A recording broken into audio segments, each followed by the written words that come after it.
आज का विषय है मीडिया का बाजारवाद और विज्ञापन। दोस्तों, ये जो विषय है वो बहुत कहना चाहिए कि वाइड विषय है, बहुत विस्तृत विषय है। इसमें विषय देखिए, एक मीडिया है और दूसरा है बाजारवाद और तीसरा है विज्ञापन।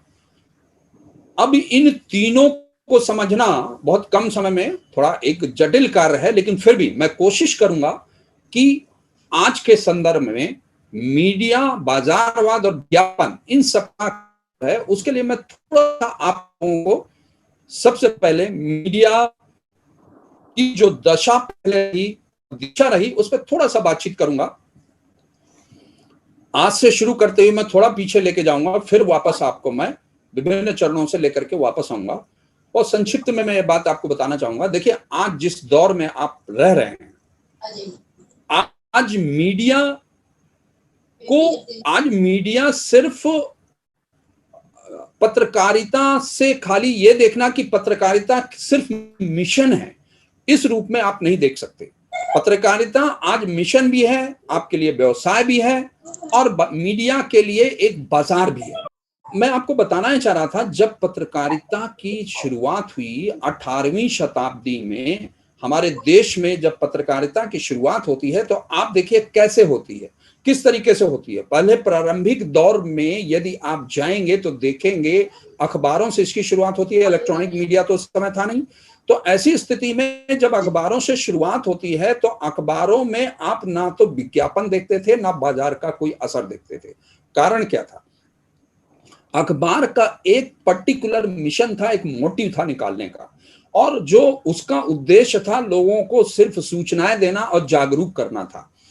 और वो जो मिशन था उनका, वो एक उद्देश्य था, वो उद्देश्य धीरे धीरे मिशन में कन्वर्ट हुआ और आजादी के पहले जो पत्रकारिता थी पूरी तरह मिशनरी हो गई और वहां कहीं भी विज्ञापन या उससे कमाए जाने वाले धन से संवर्धन करना, लाभ कमाना जैसे कोई उद्देश्य नहीं थे। हालांकि 18वीं शताब्दी में विज्ञापन भी छपा, देखिए ये भी ध्यान रखिएगा। और विज्ञापन जब पहला छपा तो लगा कि शायद ये एक बहुत बड़ा सोर्स हो सकता है अखबारों को चलाने के लिए, अखबारों को बढ़ाने के लिए, उनका संवर्धन करने के लिए। लेकिन जब अखबारों पे विज्ञापन नहीं था, उस दौरान एक मिशन था और वो मिशन यह था कि हमें देश में लोगों को जागरूक करना है और जागरूक करके उन्हें यूनाइट करना है, संगठित करना है और संगठित करके एक लक्ष्य को प्राप्त करना है, और वो लक्ष्य था आजादी।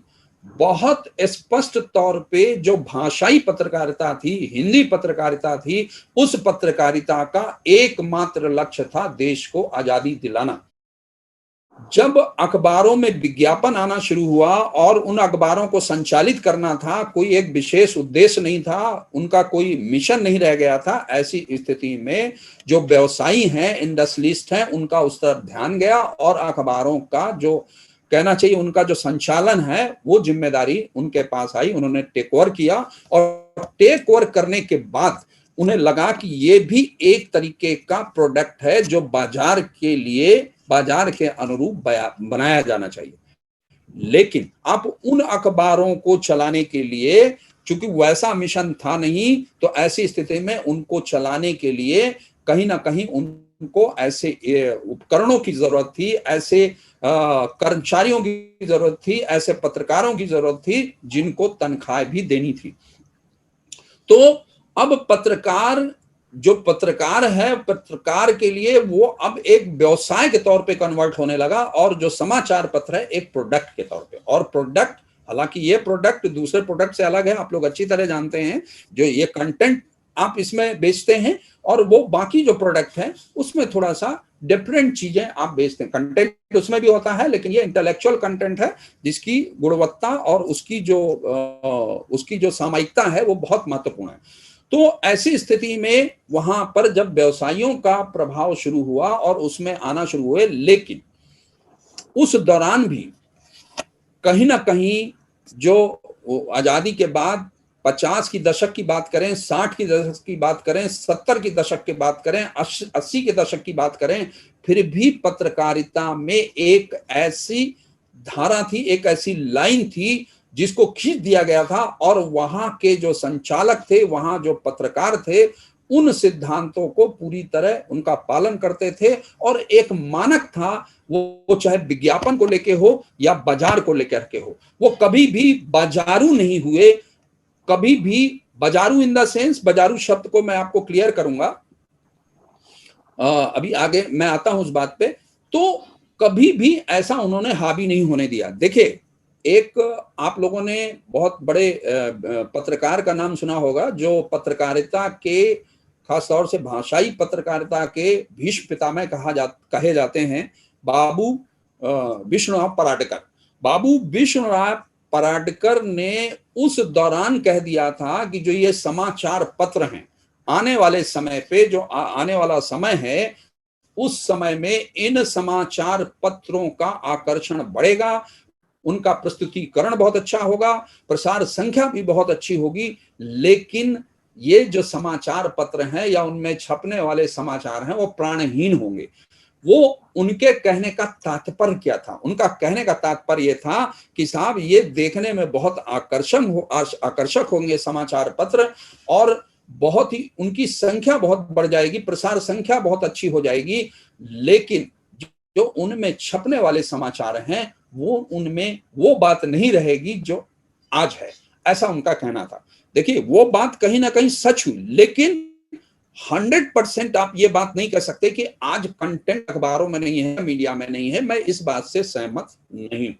कंटेंट आज भी है, लेकिन बाजार, देखिए, बाजार ग्लोबलाइजेशन के बाद बाजार जो है हर फील्ड में हावी होता है। ग्लोबलाइजेशन का प्रभाव 90 के डिकेड से शुरू होता है, और 2000 के आगे जो दौर है वो बाजार का ऐसा दौर है जहां नई टेक्नोलॉजी आना और नई चीजें आना, और ये हम ग्लोबल लेवल पे हमारा जो वैश्वीकरण होता है, उसके चलते जो मीडिया है, पत्रकारिता है, वो भी बहुत कुछ प्रभावित होती है। ऐसी स्थिति में बाजार मीडिया को प्रभावित कैसे नहीं करेगा? क्यों? क्योंकि मीडिया को चलाने के लिए, मीडिया व्यवसाय को आगे बढ़ाने के लिए जो है पैसे की आवश्यकता है, और पैसा तभी मिलेगा जब बाजार के अनुरूप अपने आप को, कहने का मतलब दो शब्द हैं, देखिए, एक है बाजारू, एक है बाजारी। मैं इन दोनों को थोड़ा सा स्पष्ट कर दूं, आप लोगों को समझ में आ जाएगी बात। देखिए, बाजारू से मतलब है जब आप पे भ्रष्टाचार का आरोप लगता है, आप पे पेड न्यूज का आरोप लगता है, ठीक है। आप कहने का मतलब कि आप बाजारू, आप पे आरोप इसलिए लगता है कि बाजार आपकी दशा और दिशा सब कुछ तय करता है। बाजारी बनना, बाजार को समझना, बाजार के हिसाब से कुछ चीजें करना, बाजार में क्या आवश्यकता है, किस तरह की खबर की आवश्यकता है, एक बात है। बाजारू होना और एक जो वैश्या का चरित्र है और एक पत्रकार का चरित्र है, वो एक जैसा हो जाता है। कहने का मतलब कि वो पूरी तरीके से जो बाजार है आप पे हावी हो जाना, ये दूसरी बात है। तो कहने का मतलब यह है कि बाजारू नहीं मीडिया को होने की आवश्यकता है, लेकिन बाजारी हो सकता है। बाजारवाद जब हर क्षेत्र को प्रभावित कर रहा है, आप देखिए ना, बाजार की वजह से आपने देखा, आपने तमाम ऐसी चीजें खरीदी जो आपकी लग्जरी की हैं। आज कोरोना के पीरियड ने आपको समझा दिया कि यदि आपको बहुत सारी चीजें ना भी मिले तो भी आप जीवित रह सकते हैं, आपका जीवन चल सकता है। आपको ना उतने कपड़ों की आवश्यकता है, ना उतना आपको मतलब ऐसी लग्जरी चीजों की जरूरत है। आप यदि सामान्य चीजें भी हैं तो उनसे भी आपका काम चल सकता है। लेकिन धीरे धीरे जब बाजार में तमाम ऐसी चीजें आनी शुरू हुई लग्जरी की, तो आप देखिए, आपकी अपनी अलमारी खोल के देखिए, आपकी अलमारी में क्या क्या है, आपको पता चलेगा कि तमाम ऐसी चीजें हैं जिनको आपने कभी यूज ही नहीं किया, है ना। लेकिन आप बाजार से प्रभावित होकर आपने उनको खरीद लिया, आपने उनको सजा लिया, आपने एक बार उनको यूज किया या दो बार किया या कभी नहीं किया, वो वैसी पड़ी हुई हैं चीजें। तो जब आप उस पर नजर डालेंगे तो आपको पता चलेगा कि बाजार ने आपके जीवन को प्रभावित किया। तो यदि आपके जीवन को प्रभावित किया तो लोकतंत्र का चौथा स्तंभ माने जाने वाला मीडिया कैसे नहीं प्रभावित होगा? आप कैसे कह सकते हैं? लोकतंत्र का चौथा स्तंभ, हम कोई संविधान में मतलब इसका उल्लेख नहीं है कि हम लोकतंत्र के चौथे स्तंभ है, लेकिन मीडिया के जो कार्य है, मीडिया का जो परफॉर्मेंस है, मीडिया से जो लोगों की एक्सपेक्टेशंस हैं, जो अपेक्षाएं हैं, उनके चलते मीडिया को लोकतंत्र का चौथा स्तंभ माना जाता है। तो अब आप ये कैसे कह सकते हैं कि वो बाजार से प्रभावित नहीं होगा? तो जब बाजार प्रभावित करता है तो क्या है, बाजार के अनुरूप आप बाजार में लोगों की आवश्यकता क्या है, लोग किस तरीके की खबरें पढ़ना चाहते हैं, किस तरीके की देखना चाहते हैं, तो वो कहीं ना कहीं आपको प्रभावित करता है, लेकिन वो आप पर हावी नहीं होना चाहिए। अब देखिए, अखबार में आपने देखा, थोड़ा थोड़ा हम इसको विज्ञापन से भी थोड़ा चीजें जोड़ेंगे, विज्ञापन और बाजारवाद, ये दोनों को देखने की जरूरत है। देखिए, आपने देखा कि कोई भी अखबार जो निकलता है, उस अखबार की जो कॉस्टिंग है, आप लोगों को पढ़ाते होंगे, आपके शिक्षक भी बताते होंगे कि उसकी जो कॉस्टिंग है, जिस कॉस्ट में आपको बेचते हैं, 3 रुपए 5 रुपए में जो अखबार आता है, उससे कई गुना ज्यादा उसकी कॉस्टिंग है। वो आपको सिर्फ 4 रुपए में, 5 रुपए में या 3 रुपए में अखबार बेचा जा रहा है, लेकिन उसकी एक्चुअल कॉस्टिंग 20 रुपए हो सकती है, 15 हो सकती है, 25 हो सकती है, डिपेंड करता है उसके अखबारों की के साइज और सॉरी उसकी जो पेजेस की संख्या है, पृष्ठ की संख्या कितनी है, और उसका किस तरीके का लेआउट है, और क्या उसकी उसकी कॉस्टिंग उस पर निर्भर करती है।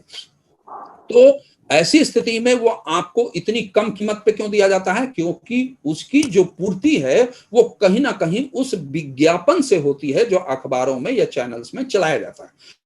अब फ्री टू एयर चैनल्स आप देख रहे हैं, आपको फ्री में वो चैनल देखने को मिल रहा है, तो भाई वो चैनल फ्री में तो नहीं, सारा कुछ जो है उन्हें अपने पत्रकारों को भी तनख्वाहें देनी है, कर्मचारियों को देनी है, टेक्नीशियंस को देनी है, अखबार में काम करने वालों को देनी है, तो वो सब कीमत कहां से निकलेगी? वो कहीं ना कहीं विज्ञापन से निकलती है। और विज्ञापन आपको कौन देता है, क्यों देता है? किसी अखबार को विज्ञापन मैं क्यों दूंगा? मैं यदि कोई इंडस्ट्री चलाता हूं तो मैं ये देखूंगा कि इस अखबार की प्रसार संख्या कितनी है, इस चैनल की टीआरपी कितनी है। तो वो चैनल की टीआरपी और वो तय करती है कि आपको विज्ञापन कितना मिलेगा और कैसा मिलेगा। ये कोई नहीं देख रहा है कि उसमें गुणवत्ता कैसी है।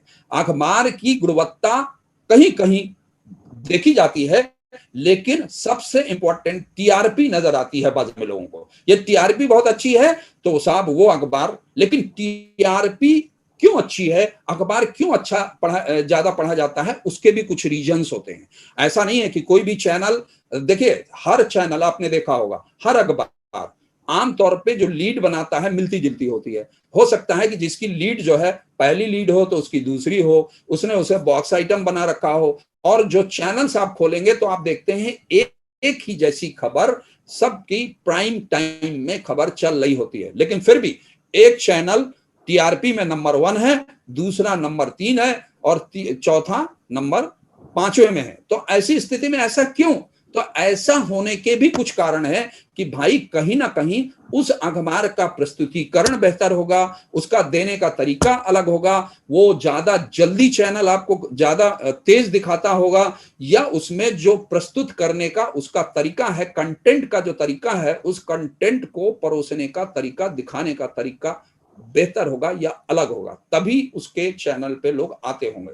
तो कहीं ना कहीं क्वालिटी तो मैटर कर रही है, लेकिन जो तय करती है, टीआरपी तय करती है, वो संख्या जो है वो सिर्फ ये देखती है कि किसको ज्यादा देखा गया, किसको ज्यादा पढ़ा गया, यही देखा जाता है। अब ये काम वहां के संचालकों का है। देखिए, टाइम्स न्यूज़पेपर का आपने नाम सुना होगा, जो ब्रिटेन से टाइम्स न्यूज़पेपर निकलता था। टाइम्स न्यूज़पेपर ने भी पहले, जो वहां के जो संचालक थे लॉर्ड थॉमसन ने मतलब बहुत ही अलग तरीके से अखबार को निकाला। एक सैद्धांतिक मूल्यों को उसने अपने उसमें मेंटेन रखा, एक उसकी सत्ता थी कि ये करेंगे ये नहीं करेंगे, लेकिन टाइम्स जैसा न्यूज़पेपर बाजार को ना समझ पाने के चलते मार्केट से उसे निराशा मिलने लगी। ऐसी स्थिति में उसे जरूरत पड़ी ऐसे लोगों की जो मार्केट को समझ सके और मार्केट के हिसाब से चला सके। पहले कहा जाता था, 80 के दशक तक जो संपादक होते थे, हिंदी समाचार पत्रों में भी संपादक होते थे, तो कहा जाता था कि साहब संपादक की एक सत्ता होती थी। संपादक का मतलब उसकी कही गई कोई भी लाइन फाइनल होती थी। जो उस अखबार का मालिक है वो कोई इंटरफेरेंस नहीं कर सकता था, वो ये नहीं कह सकता था कि खबर को ऐसे मोल्ड करो, ऐसे चलाओ। लेकिन आज संपादकों की नहीं मैनेजिंग एडिटर्स की जरूरत पड़ती है। खाली वो नहीं चाहिए उनको संपादक जो सिद्धांतों और मूल्यों को लेकर के ही अखबार को निकाले या चैनल को निकाले। ऐसे संपादकों की आवश्यकता है जो अच्छी तरीके से चीजों को मैनेज करके जो है पूरे अखबार को या चैनल को निकाले। यही कारण है, आपने देखा होगा कि ऐसे नए नए लोगों को मतलब जो नई उम्र के लोग हैं जो आ रहे हैं, न्यू जनरेशन के लोग हैं, ऐसे लोग अखबारों में और चैनल्स में संपादक बन रहे हैं क्योंकि वो मार्केट को समझ रहे हैं। वही काम आपको भी करना है कि आपको मार्केट को समझना है। मार्केट को समझने के लिए देखिए, आपने पेड न्यूज का नाम सुना होगा। पेड न्यूज बेसिकली है क्या? अब देखिए, जब पेड न्यूज की बात करते हैं तो हमें विज्ञापन, बेसिकली विज्ञापन की याद आती है। पेड न्यूज का मतलब है कि साहब ऐसी सूचना जो पैसा लेकर के प्रकाशित की जाए। तो पैसा लेके कौन सी चीज दी जाती थी? विज्ञापन प्रकाशित किया जाता था, विज्ञापन दिखाया जाता था। लेकिन कुछ समय बाद एक ऐसी बुराई भी आई है ना, बाजार के चलते आई, हम बाजारू होने की तरफ अग्रसर होने लगे कि साहब पैसा लेकर के हमने खबरें छापनी शुरू कर दी। उसको नाम एडवर्टोरियल का दे दिया, एडवर्टीजमेंट से एडवर्टोरियल उसे हमने नाम दे दिया। और कई ऐसे आप बहुत ध्यान से देखेंगे तो टाइम्स और एचटी में देखिएगा, वो प्रोमोशनल फीचर लिखते हैं। उसमें कई जो आइटम्स है जो छपते हैं वो पेड हैं, पैसे दे के छपवाए जाते हैं, इवन की इंटरव्यूज भी। ठीक है, तो अब ये क्या है? ये बाजारवाद है। बाजारवाद इतना हावी हो रहा है समाचार पत्रों पे कि कई बार उस कंटेंट की विश्वसनीयता पर हमें क्वेश्चन मार्क खड़ा होने लगता है। अब आप देखिए, यही तो है पेड न्यूज की। जब हम बात करते हैं, क्या हुआ कि साहब राजनीतिक पार्टियां या कोई कॉर्पोरेट हाउसेज है ना, या कोई ऐसे इंडस्ट्रीज ने क्या किया कि पैसा दिया और कहा साहब हमारी ये खबर चलाइए। कौन राजनीतिक दल अच्छा कर रहा है, या आपने देखा होगा अलग अलग चैनल या अखबारों में क्या होता है, आपको समाचार देना है उसके लिए अलग सेक्शन है, विचार देना है अलग सेक्शन है, संपादकीय है जहां पे आपको विचार देने। लेकिन अब चैनल्स क्या है, हर घंटे डिबेट हो रही है, वहां पर टिप्पणी हो रही है, हर आधे घंटे में टिप्पणी हो रही है, संपादकीय हावी हो गया है। मतलब कहने का मतलब विचार हावी हो गया है। हम समाचार कम और विचार ज्यादा दे रहे हैं। तो क्यों दे रहे हैं? वो लगता है कि शायद इससे टीआरपी बढ़ रही है, हम मार्केट को कैप्चर कर रहे हैं। तो कहीं ना कहीं जो बाजारवाद है, और बाजारवाद कोई बुरा नहीं है पत्रकारिता के लिए। बाजारवाद के बिना हमारा सर्वाइवल भी संभव नहीं है, पत्रकारिता का सर्वाइवल संभव नहीं है। लेकिन उसमें जरूरी है कि हम बाजारी बने, बाजारू नहीं। विज्ञापन को देने के लिए आपने देखा होगा, पहले विज्ञापन तो अखबारों में पुराने समय के, आप विज्ञापन देखेंगे, सर्च करेंगे, अखबारों को सर्च करेंगे तो देखेंगे उसमें विज्ञापन होता ही नहीं था। होता था तो उसका एक क्राइटेरिया था कि फ्रंट पेज में कितना छपेगा, इनर पेज में कितना छपेगा। आज साहब फ्रंट पेज पे विज्ञापन, मास्टहेड के नीचे विज्ञापन, जबकि विज्ञापन की कभी परंपरा नहीं थी मास्टहेड की मत्था के नीचे साहब विज्ञापन छपेगा, नहीं, उसका स्थान ही नहीं था। आज फ्रंट पेज के ऊपर एक जैकेट, उस जैकेट के ऊपर डबल जैकेट है ना, या फिर उसके अंदर एक हाफ जैकेट। ये चाहे मैगजीन को देखिए, अखबार को देखिए, आप जैसे ही आप देखिए ना, आज यूट्यूब में जो चैनल्स आ रहे हैं, पहले आपको विज्ञापन देखने को मिलेगा, फिर आपको चैनल खुलेगा। ठीक है, तो कहने का मतलब ये है कि ठीक है विज्ञापन, लेकिन ये जरूरी भी है। लेकिन जरूरी कितना है ये जरूर हमें तय करना पड़ेगा कि कंटेंट कितना, विज्ञापन कितना। क्योंकि जो ऑडियंस है, जो रीडर है, वो आपका अखबार विज्ञापन पढ़ने के लिए नहीं खरीदता, कंटेंट के लिए खरीदता है। चैनल जो है कंटेंट देखने के लिए खोलता है, ना कि विज्ञापन देखने के लिए। हाँ, उसमें एक रेशियो जरूर फिक्स होना चाहिए। जैसे कि मेरा खुद अपना प्रैक्टिकल अनुभव है, जब मैं दैनिक जागरण में था तो वहां पर हमारे संपादक थे, ओनर थे, बैठे हुए थे।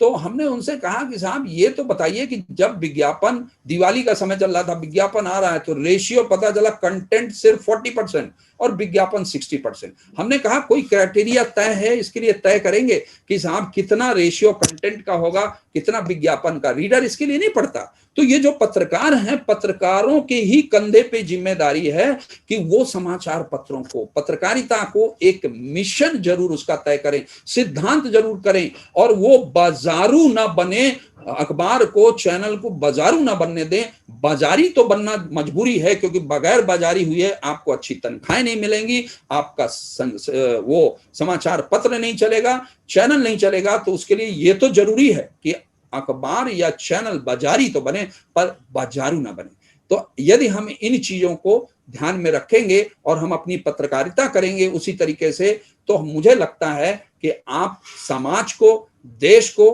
कोई ना कोई एक दिशा भी दे पाएंगे। और मेरा मानना है कि आपकी इसमें बहुत बड़ी भूमिका है, न्यू जनरेशन के आने वाले पत्रकारों की बहुत अच्छी भूमिका है। ये समझने की जरूरत है कि हमें किस तरीके से चीजों को देना है ताकि पत्रकारिता भी जीवित रहे, क्योंकि आप पे विश्वसनीयता है, पत्रकारिता पे विश्वसनीयता है और एक्सपेक्टेशंस है। इसीलिए पत्रकारिता को संविधान में ये उल्लेख भी नहीं है, हमारे भारतीय संविधान में कहा भी नहीं गया कि पत्र जो मीडिया है वो लोकतंत्र का चौथा स्तंभ है, लेकिन माना गया है। जबकि देखिए 3 जो अंग है सरकार के, वो आप देखिए एग्जीक्यूटिव, लेजिस्लेटिव और जुडिशियरी, ये तीनों स्तंभों का स्पष्ट तौर पर उल्लेख है, लेकिन चौथा जो उल्लेख है वो सिर्फ माना गया है, ऐसा संविधान में लिखा नहीं है कि ये चौथा स्तंभ है। तो ये कहां से बनी? ये कहीं ना कहीं पत्रकारिता के प्रति क्रेडिबिलिटी है, एक्सपेक्टेशन है। लोगों को उस एक्सपेक्टेशन को आपको बरकरार रखना है, हम पत्रकारों को बरकरार रखना है।